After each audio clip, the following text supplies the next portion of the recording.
Hello दोस्तों, आज की कहानी का नाम है दो आलसी भाई। एक राज्य में रमेश और सुरेश नाम के दो भाई रहते थे। वह दोनों बचपन से ही कामचोर थे। उनकी कामचोरी का कारण उनका आलस था। जब भी उन्हें कोई काम करने को बोला जाता तब दोनों आलस के मारे सो जाते। रमेश और सुरेश की माँ उन दोनों से तंग आ चुकी थी। उनकी माँ को यह समझ नहीं आ रहा था कि वह ऐसा क्या करे जिससे उनके दोनों बेटे आलस को त्याग कर मेहनत करना शुरू कर दें। एक दिन रमेश और सुरेश आम के पेड़ के नीचे आराम कर रहे थे। कुछ समय के बाद उन दोनों के बीच में पेड़ से एक आम गिरा। क्योंकि उन दोनों को ही बहुत सुस्ती आ रही थी, इसलिए दोनों में से किसी ने भी आम उठाने का प्रयास नहीं किया। वह दोनों बस लेटे लेटे ही आम को देखते रहे। थोड़ी देर बाद वहां से उनके राज्य का मंत्री गुजर रहा था। मंत्री को जाते देखकर रमेश ने मंत्री को बोला, अरे मंत्री जी, जरा सुनिए, हमें आपकी थोड़ी सी मदद चाहिए।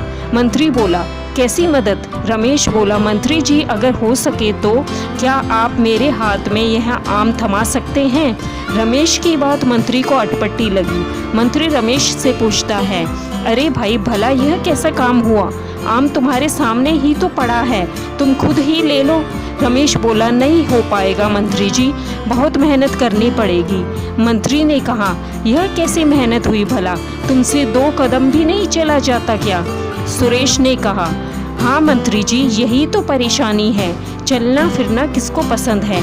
आप केवल हमें यह आम पकड़ा दीजिए। रमेश और सुरेश के इस स्वभाव को देखकर मंत्री को बहुत गुस्सा आ गया। वह रमेश और सुरेश को बिना आम दिए ही चला जाता है। रमेश और सुरेश आलस दिखाकर वहीं के वहीं पड़े रहे। मंत्री रमेश और सुरेश के घर गया और उनकी माँ से मिला। उसकी माँ ने कहा, मैं बहुत परेशान हूँ मंत्री जी, मुझे समझ नहीं आता कि मैं कैसे इन दोनों को सुधारूं। अगर ये दोनों मेहनत करने से यही कतराते रहे तो पता नहीं इनका जीवन में क्या होगा। मंत्री बोला, आप चिंता ना करें, अगर मुझे इन दोनों के बारे में पहले से पता होता तो मैं कब का कुछ उपाय सोच लेता। आप कल अपने दोनों बेटों को महल में भेज दीजिएगा।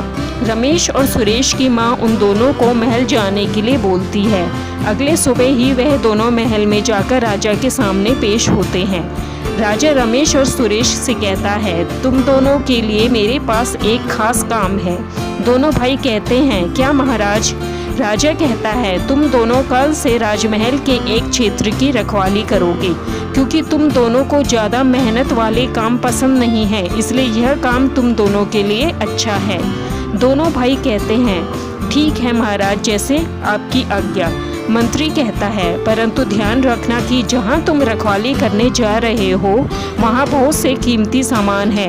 यह सुनकर दोनों भाई कहते हैं, ठीक है मंत्री जी। दूसरे दिन रमेश और सुरेश पहरेदार बनकर रखवाली करते करते सो जाते हैं।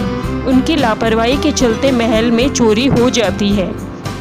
अगली सुबह जब दोनों उठते हैं तो मंत्री को अपने सामने खड़ा हुआ देखते हैं।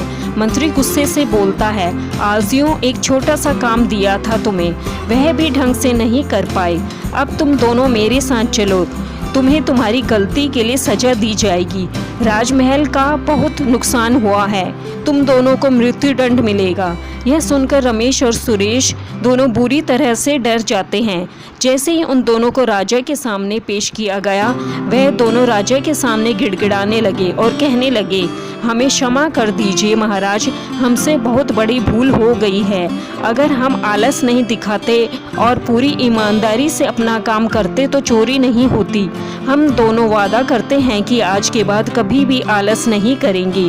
राजा दोनों की बातें सुनकर उन्हें क्षमा कर देते हैं।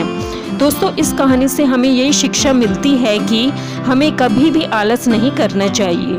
दोस्तों, आपको यह कहानी पसंद आई तो प्लीज़ इसको लाइक, शेयर और सब्सक्राइब करना ना भूलें। धन्यवाद।